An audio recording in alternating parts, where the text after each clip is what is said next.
Dr. Umar Johnson is not telling his donors the truth about his financial matters and about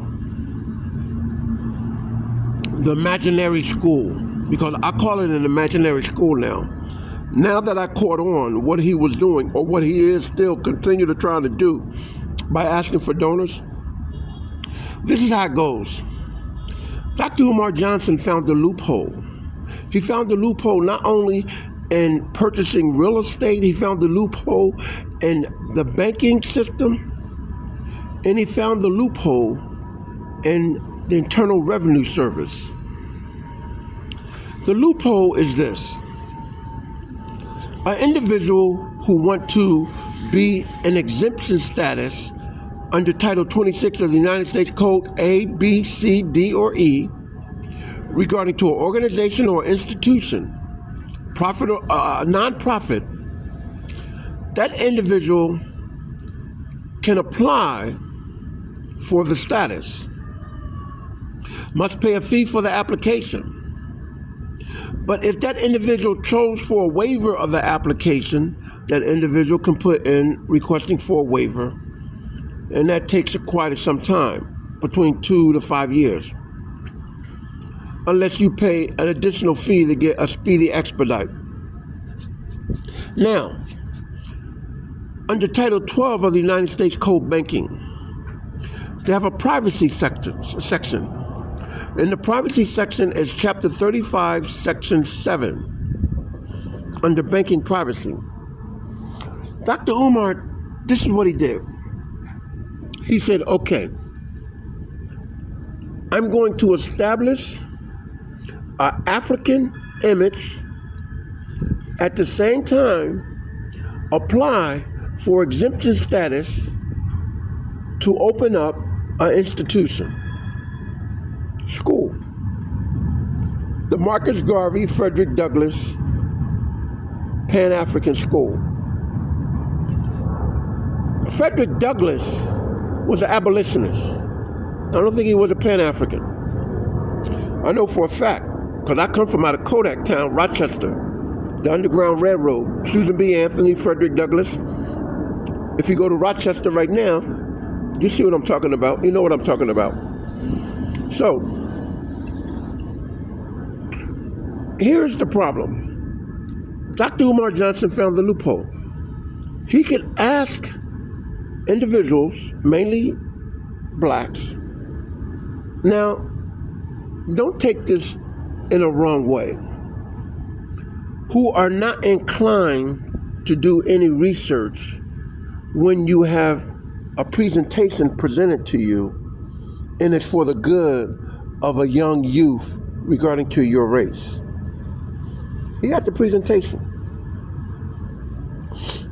But what he didn't have, this is what he didn't have.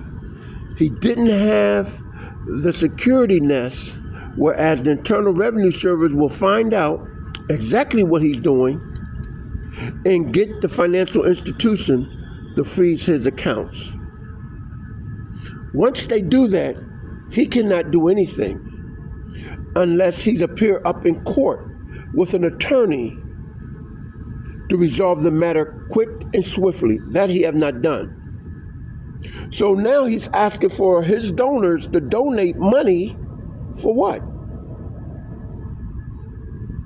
For your legal matters? Get the picture? So he saw the loophole in the Internal Revenue Service along with the banking system, in that they could not do anything because he's not committing a crime. In a way, it's a Ponzi scheme. He coerced individuals who are not doing research by receiving money, saying that he needed to establish an institution for the boys. Because of some type of disability, they say the African boys are always low esteem when it comes to education. The man had scammed his own people, and that was his intention. Because if it wasn't his intention, he would automatically contact his attorney, because he should have an attorney, and he should automatically not get on social media, continue telling his donors about, I'm broke, my school is getting ready to be taken, I supposed to pay this, I supposed to pay that, my bank account is still frozen. It's unfortunately, they're doing it at the time when I sell my school, when my accounts are frozen. What do that tell you, people? What do that tell you? That's the kind of information that you put in front of a judge, not your paid donors. Your paid donors don't want to hear your legal matters. Your paid donors want to see the school with the boys and up and running, operation. So the problem is this. It's actually not a crime, but it's a Ponzi scheme, but it's not a crime, because the way his presentation was, my name is Dr. Umar Johnson, I'm a licensed psychologist, psychiatrist, and blah, blah, blah, blah, blah. There's more to it than Dr. Umar Johnson running this. If you bought a book from him, look who is the co-author of that book. Look who published that book. There's more to it than Dr. Umar Johnson in this Ponzi scheme. But unfortunately, those who assisted him in carrying out the Ponzi scheme, we don't know who they are. They push back. The only evidence you have is that book. Look at the public.